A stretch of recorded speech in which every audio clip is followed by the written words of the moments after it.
सूरत अल-अनआम की आयत नंबर 61 सूरत अल-अनआम का 8वां रुकू और 7वें पारे का 14वां रुकू।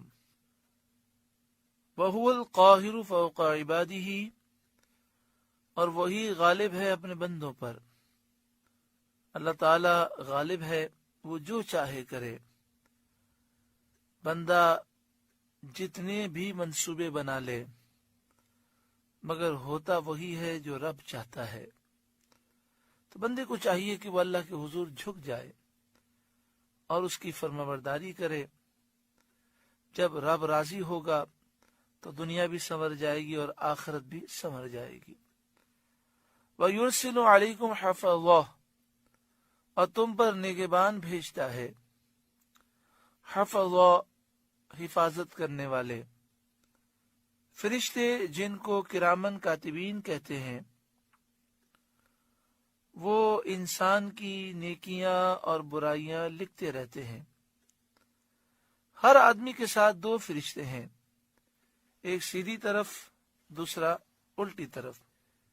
नेकियां सीधी तरफ का फरिश्ता लिखता है और बुराइयां उल्टी तरफ का फरिश्ता लिखता है। बंदों को चाहिए कि होशियार रहें, इस बात की फिक्र रखें कि हम जो बोल रहे हैं, जो कर रहे हैं, वो नामा अमाल में लिखा जा रहा है। गुनाह करने से, बुराइयां करने से बचें, क्योंकि हर एक अमल लिखा जाता है। और रोज़े क़यामत वो नामा अमाल तमाम मखलूक के सामने पढ़ा जाएगा तो गुनाह कितनी रुसवाई और जिल्लत का सबब होंगे। अल्लाह पनाह दे, आमीन सुम्मा आमीन। हजरत इमाम गज़ाली अलैहिर्रहमा ने बड़ी प्यारी मिसाल से हमें समझाया।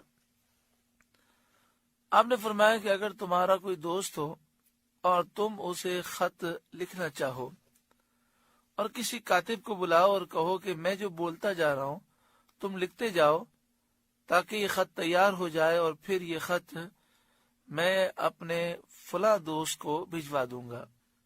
तो हजरत इमाम गज़ाली अलैहिर्रहमा आप फरमाते हैं कि खत लिखवाते वक्त तुम कितना सोचते हो कि मैं ये जुमला कहूं तो किस तरह कहूं, और सोच सोच कर एक अच्छा खत तैयार करते हो ताकि जब मेरे दोस्त तक ये खत पहुंचे तो वो इस खत को देखकर खुश हो।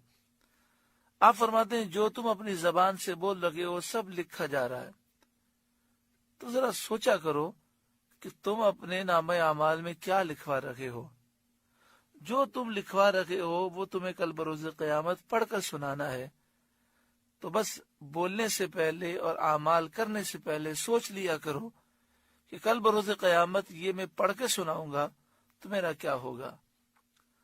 हमने तो बाद ऐसे लोगों को भी देखा कि उन्हें अपने दोस्त को मैसेज करना होता है तो एक दफा मैसेज लिखते हैं, फिर 2-3 दफा पढ़ते हैं, फिर मुतमईन नहीं होते और उस मैसेज को डिलीट कर देते हैं, फिर दूसरा लिखते हैं। 2-3 दफा लिखने के बाद जब मुतमईन हो जाते हैं कि हर लिहाज से इस मैसेज में कोई गलती नहीं है और मेरा दोस्त जो है इस मैसेज को पढ़ के बहुत खुश होगा, तो उसे फॉरवर्ड करते हैं। ये एक मैसेज लिखने में हम इतनी एहतियात करते हैं, मगर तन्हाई में अपने दोस्तों के साथ ना जाने कैसे कैसे अमाल होते हैं और कैसी कैसी गुफ्तगू की जाती है। अल्लाह तबारक व तआला हमें एहसास अता फरमाए।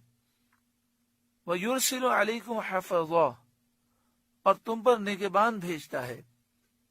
हत्ता इज़ा जाअ अहदकुमुल मौत, यहां तक कि जब तुम में से किसी को मौत आती है।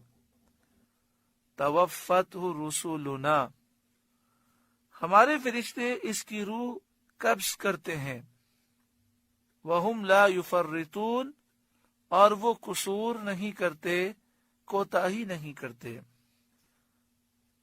यहाँ पर मुफस्सिरीन ये बयान करते हैं कि तवफ़्फ़तहु रुसुलुना, हमारे फरिश्ते उसकी रूह कब्ज़ करते हैं। तो रुसुल के लफ्जी माना है भेजे हुए, और यहाँ मुराद है फरिश्ते। तो सवाल ये है कि यहाँ पर जमा का सीगा क्यों है। حالانکہ روح تو ملک الموت قبض کرتے ہیں اور وہ تو واحد ہیں، ایک فرشتہ ہیں۔ تو مراد یہ ہے کہ یہاں پر جمع کا صیغہ تعظیم کے لیے ہے۔ 4 فرشتے سب سے افضل و اعلیٰ ہیں۔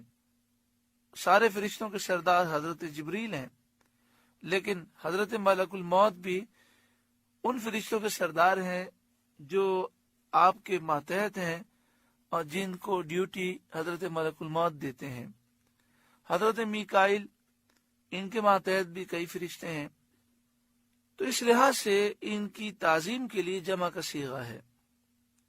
اور بعض مفسرین نے فرمایا کہ یہاں رسولنا سے مراد ملک الموت بھی ہیں اور ملک الموت کے ساتھ وہ فرشتے بھی ہیں جو ان کے مددگار ہیں۔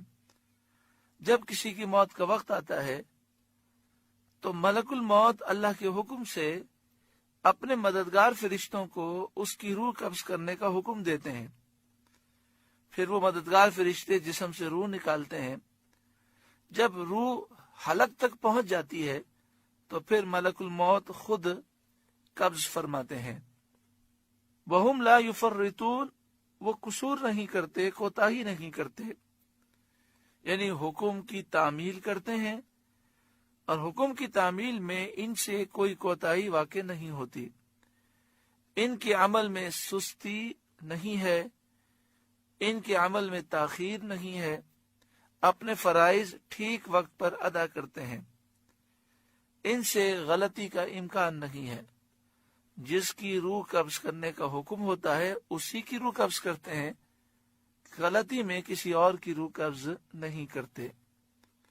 بعض لوگ حضرت ملک الموت کا اپنی گفتگو میں مذاق اڑاتے ہیں، نعوذ باللہ من ذالک۔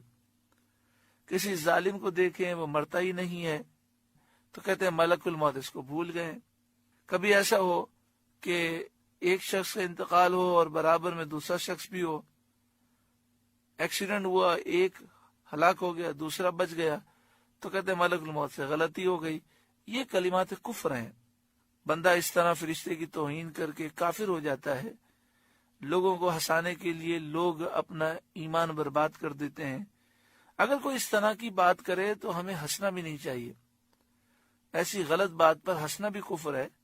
صاف کہتے ہیں کہ آپ کیسی بات کرتے ہیں، یہ بات آپ کی بالکل غلط ہے، آپ توبہ کریں۔